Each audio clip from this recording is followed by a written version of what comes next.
السلام عليكم، أهلا بكم في فيديو جديد في سلسلة نجاح 25 عن طريق صناعة المحتوى. والفيديو ده بيتكلم عن قائمة المهام اليومية. ولو أول مرة تشوفني انزل اعمل لايك وفولو، ودي سلسلة نجاح 2025 في صناعة المحتوى بدون الظهور أمام الكاميرا. ركز معايا في الفيديو ده لأن الفيديو ده أول فيديو عملي في السلسلة بتاعتنا. الفيديو اللي فات وريتك إزاي وقد إيه البيزنس ده بيكسب، ووريتك أمثلة لقنوات مصرية فعلا بتحقق آلاف الدولارات. وكان الهدف من الموضوع ده إن بس أبرمج لك دماغك وخليك إنك تصدق إن البيزنس ده بيحقق آلاف الدولارات وممكن فعلا يغير حياتك. فركز معايا في الفيديو ده لمدة 10 دقايق بالكتير لأن هيبقى أول فيديو عملي. زي ما بقولك دايما صناعة المحتوى مش الشيء الصعب، ولكن هو محتاج التزام منك طول الوقت. وانا مش جاي اديك شوية معلومات حلوة وخلاص، لا انا جاي وعايزك تطبق وتحقق نجاح في اسرع وقت ممكن. وده ببساطة عشان تحققه محتاج يكون عندك خطوات واضحة محددة بزمن معين، وده عشان تحقق نجاح او تاخد افضل نتائج في اسرع وقت. وهو ده اللي عملته لك في القائمه اللي قدامك دي. القائمه دي هسيبها لك في صندوق الوصف تحت عشان تاخدها وتشتغل عليها زي ما هي جاهزه كده. وخلينا نبدا. ودي عباره عن القائمه المطلوبه منك في خلال 60 يوم. ايوه، اول 60 يوم ليك في صناعه المحتوى هي دي الخطوات اللي انت هتمشي عليها. خلينا نبقى متفقين ان الخطوات دي يعني لازم تحدد وقت ثابت كل يوم وتعمل تشتغل عليه، او يوم بعد يوم. المهم ان يبقى عندك التزام بالمواعيد، يعني اللي يخلص في يوم لازم يخلص في يوم، اللي يخلص في 3 ايام لازم يخلص في 3 ايام. خليني اقول لك ان انا مجدول حاطط الجدول والاوقات دي على الشخص المبتدئ اللي ما عندوش اي خبره عن اي شيء. يعني انت ممكن تعمل الكلام ده في وقت اسرع من كده. وخلينا نتخيل مع بعض كده ان بينك وبين انك تغير حياتك 60 يوم التزام وشغل. فحاول كده تتخيل معايا الموضوع. فانت محتاج تلتزم لمدة 60 يوم عشان تغير حياتك. فلو في لسه اصوات في دماغك بتقول لك يا عم الموضوع مش هيقدر، مش هيتعمل، انت مش هتقدر، يا ريت تكنسل الاصوات دي وتبدا معايا في اول خطوة عملية النهاردة زي ما اتفقنا. وخلينا نراجع كده ونشوف الجدول ايه محتوياته وهنشتغل عليه ازاي. اول خطوة عندنا هنا هي اختيار النيتش. الجدول ده فيه زي ما احنا شايفين فيه الخطوات وفيه الوقت المطلوب لإنجاز الخطوات دي، والحالة دي اللي هو أنت عملتها هتحط دن أو تعمل علامة صح، ما عملتهاش هتسيبها لحد ما تخلصها. خلينا نتفق إن اللي حددنا عليه أسبوع لازم فعلا تلتزم بالوقت ده. وزي ما قلت لك أنا حاطط الوقت على أقل شخص ممكن يقدر يشتغل على الحاجة دي. الجدول ده أنا عايزك لا إلا تسيفه على الكمبيوتر بتاعك وتحط الحالات فيه، أو تطبعه وتخليه قدامك في أوضتك وتبدأ تملاه كل ما تخلص الحاجة. أنا من الناس اللي بتفضل إنك تطبعه عشان يفضل دايما قدام عينيك ودايما فاكر اللي انت عملته واللي لسه هتعمله. خلينا نخش كده في اول خطوه وهي اختيار نيش. اختيار النيش او اللي هو المجال اللي انت عايز تشتغل فيه. اتكلم عن زي ما قلنا المره اللي فاتت في الفيديو اللي فات، هتكلم عن السيارات، هتكلم عن الفتنس، هتكلم عن الربح من الانترنت، هتكلم من اي مجال تاني. المهم انك لازم تختار مجال يكون عندك فيه شغف ويكون ليه جمهور كويس. اللي انا طالبه منك انك تخلص اختيار النيتش في اسبوع. خلي بالك ان ده اهم اسبوع بالنسبه لك، لان اختيار النيتش هو اللي هيتوقف عليه باقي المواضيع. عشان كده اديته اسبوع كامل. هتتفرج على المحتويات من على الانترنت وتبدا تشوف شغفك بيروح لفين، وتبدا تشوف قنوات مشابهه للقناه اللي انت عايز تعملها عشان تبدا تختار النيتش بتاعك. تاني حاجه نعملها هي اختيار نوع القناه، وده يوم واحد. ايه نوع القناه؟ زي ما انت عارف في قنوات بدون الظهور امام الوجه او الظهور امام الوجه، اللي هي سورسبل تشانل او براندنج تشانل. البراندنج تشانل اللي هو زي ما انا دلوقتي طالع لك وطالع بصوتي وطالع بشكلي قدامك امام الكاميرا.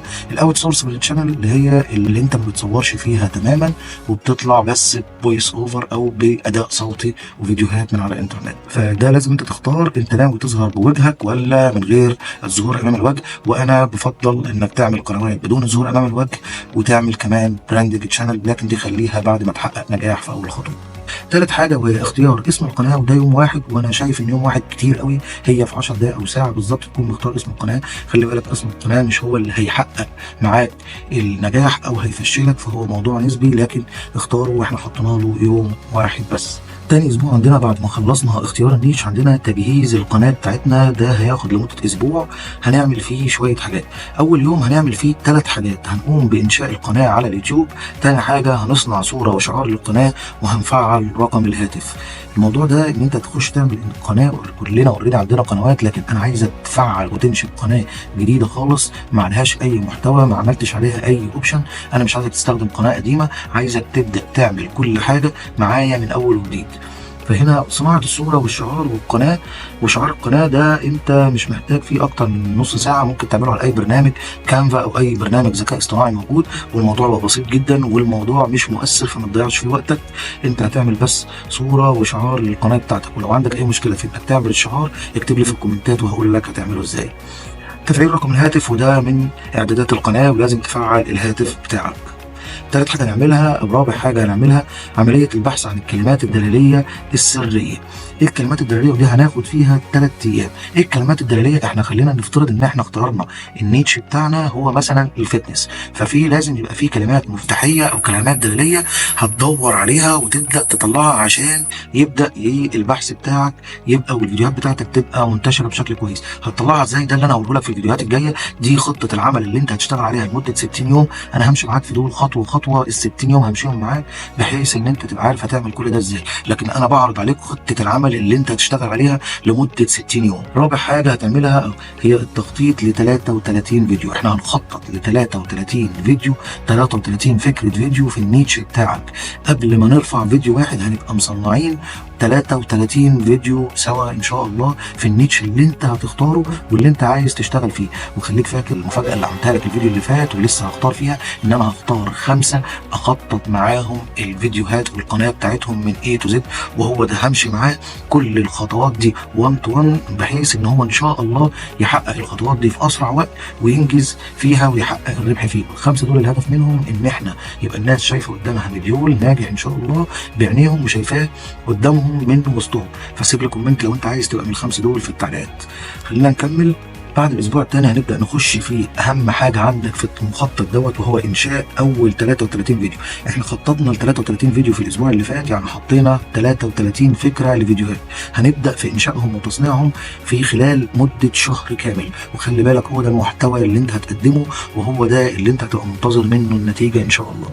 هنبدأ نكتب 33 سكريبت للفيديوهات بتاعتنا، وهنسجل التعليق الصوتي بتاعهم والمونتاج بتاع ال 33 فيديو، وهنصنع 33 صورة مصغرة. هقول لك على كل الأدوات اللي هتستخدمها سواء في تصنيع الصورة المصغرة، سواء في المونتاج، سواء في التسجيل الصوتي. هديك كل التفاصيل بتاعتها، أنا بعرض عليك دلوقتي الخطة فخليك معايا للآخر. الاسبوع اللي بعد الشهر ده ما يخلص هيبقى عندنا لسه اسبوع في ال60 يوم بتوعنا، وهو اللي هنرفع فيه ال 33 فيديو اللي احنا صنعناهم، وهنبدا نرفع ال 33 فيديو بتوعنا على الخاص. مش هنعرضهم ولا هيبقوا مش شايفين للناس، لا احنا هنرفعهم بس على القناه، ولكن محدش هيبقى بيشوفهم غيرك انت بس. وده هيستغل هياخد حوالي 3 ايام منك، او حسب سرعه الانترنت اللي انت شغال منها، ممكن ياخد اقل شويه ممكن ياخد اكتر شويه حسب سرعه الانترنت اللي انت شغال بيها.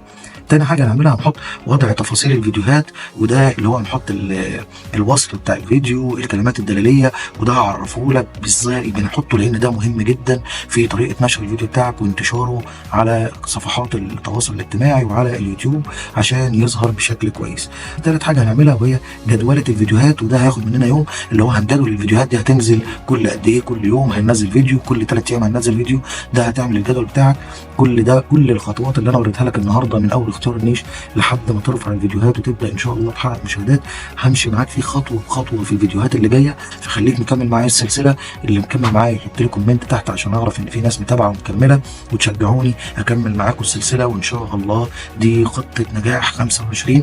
وما تنساش ان ما بينك وبين النجاح التزام لمده شهرين. ولو عجبك الفيديو ما تنساش تعمل فولو وشير للفيديو عشان غيرك يستفاد، وهنتظرك في الفيديو اللي جاي. سلام.